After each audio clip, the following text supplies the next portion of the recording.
Welcome back to the Brown Word, and we are going to be looking at really the first big example of the faithfulness of Daniel.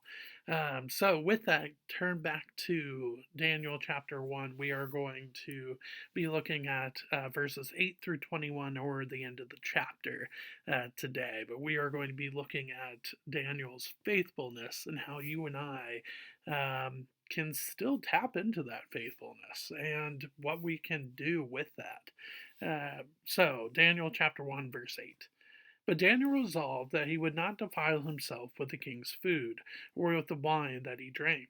Therefore he asked the chief of the eunuchs to allow him not to defile himself.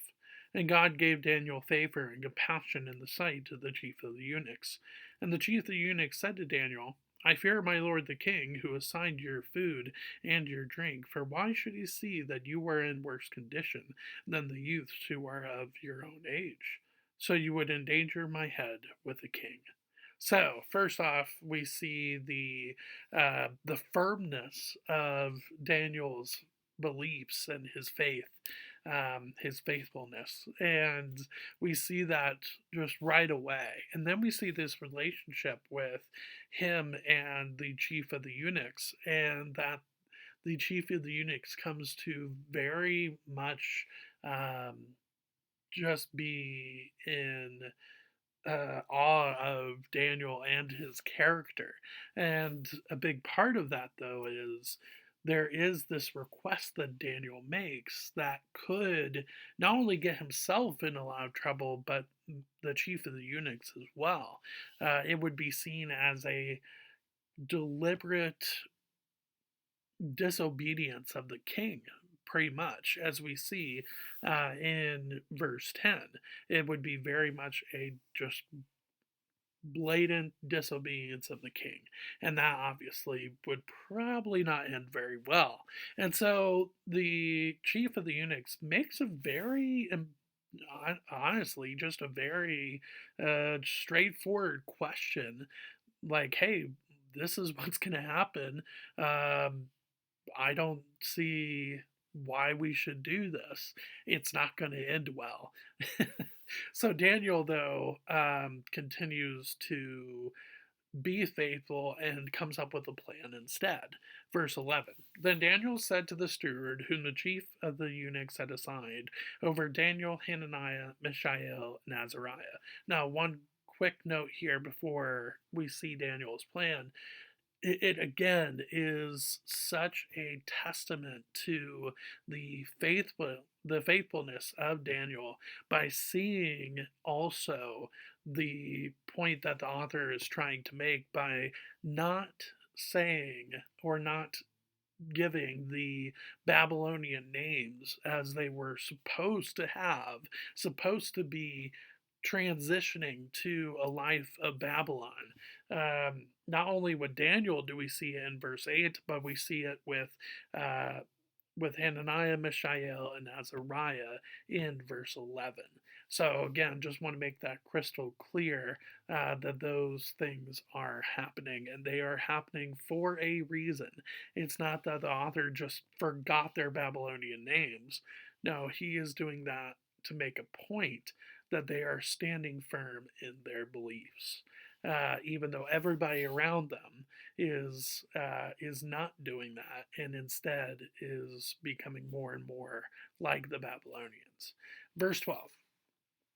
Test your servants for 10 days. Let us be given vegetables to eat and water to drink. Then let our appearance and the appearance of the youths who eat the king's food be observed by you, and deal with your servants according to what you see.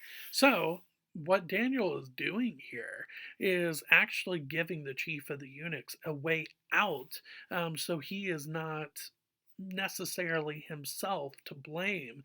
He's like, look, give us 10 days, see how we do.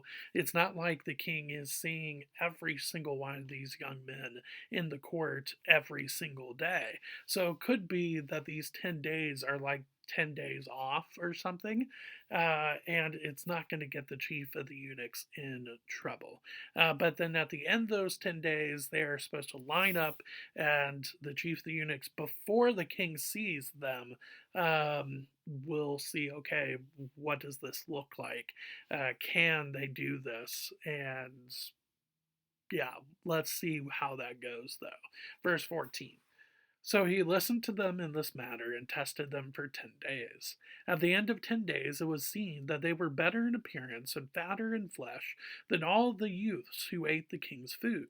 So the steward took away their food and the wine they were to drink and gave them vegetables. So it's interesting, this plan. It does work.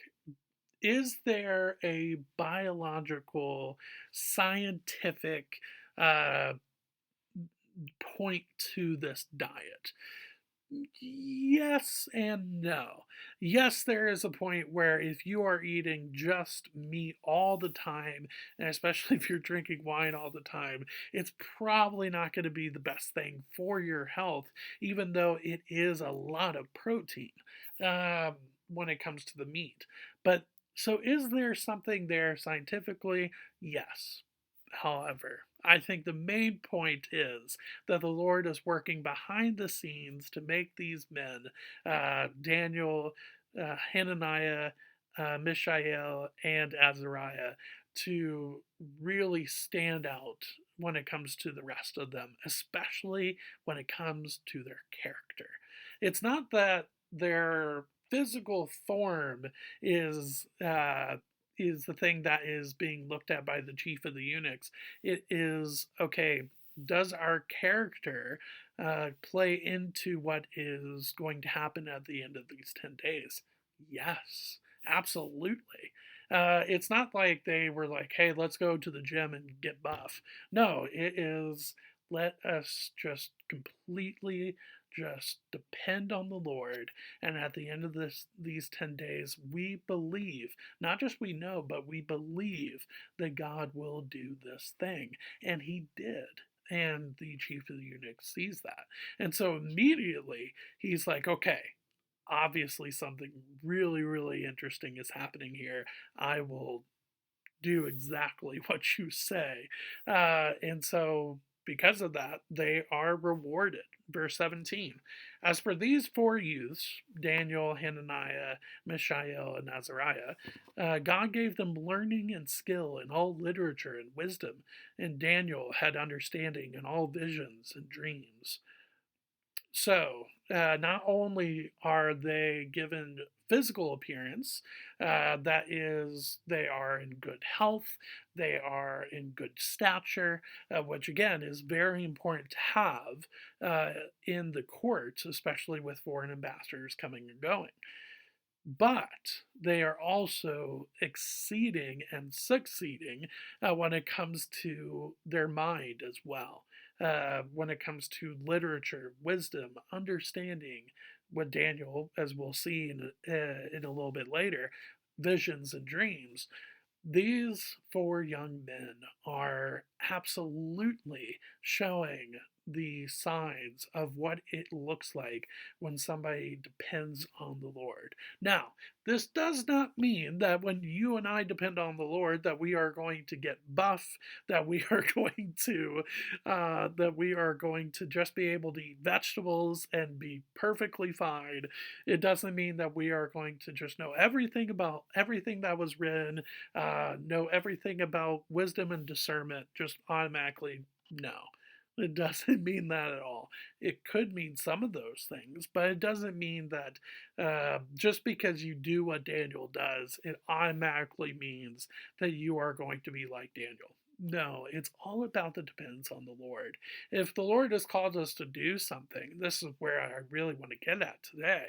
If the Lord has called us to do something, we are to depend on the Lord for that thing. We are to rest in the fact that he is faithful, and so therefore we are to be faithful to him, whatever that might be, whether it's a job decision, whether it is, okay, what school am I supposed to send my kids to, when your kids come home with okay, I'm being bullied at school, how do you respond to that? How do you teach them what to do?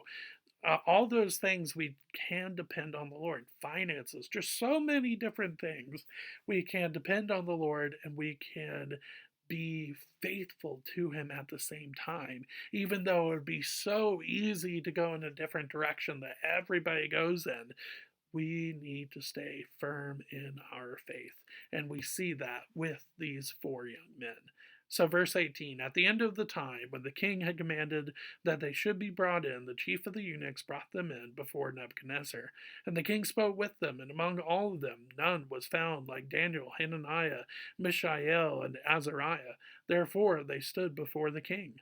And in every matter of wisdom and understanding about which the king inquired of them, he found them 10 times better than all the magicians and enchanters that were in all his kingdom. And Daniel was there until the first year of King Cyrus.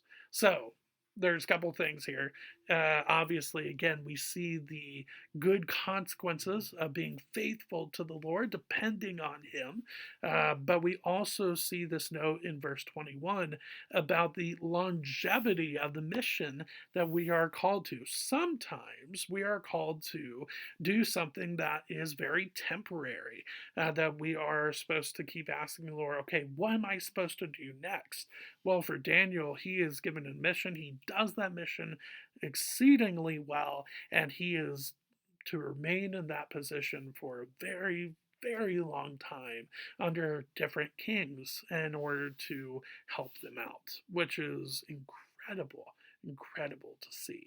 And I think, too, it gives you a flashback to the history of Israel, because in the first year of King Cyrus, he proclaims that that Israelites um, can go back to Jerusalem, can go back home. And so I think there is this little bit of a note here that Daniel is faithful all the way up to the point where the Israelites are finally proclaimed to go back to Jerusalem, to the promised land. I think there's definitely something there. And it doesn't mean that Daniel then stopped being dependent on the Lord. It's not the case at all. But I think that's something a little bit behind that statement there is about the longevity of the mission that Daniel was given. So with that being said, we will take a look. We will go through Nebuchadnezzar's dream next week on Tuesday, and then we will break down how God reveals that to Daniel as well. So, with that being said, thanks for spending a little bit of time here with me today with the Brahmin Word, and I will see you next week. Thanks.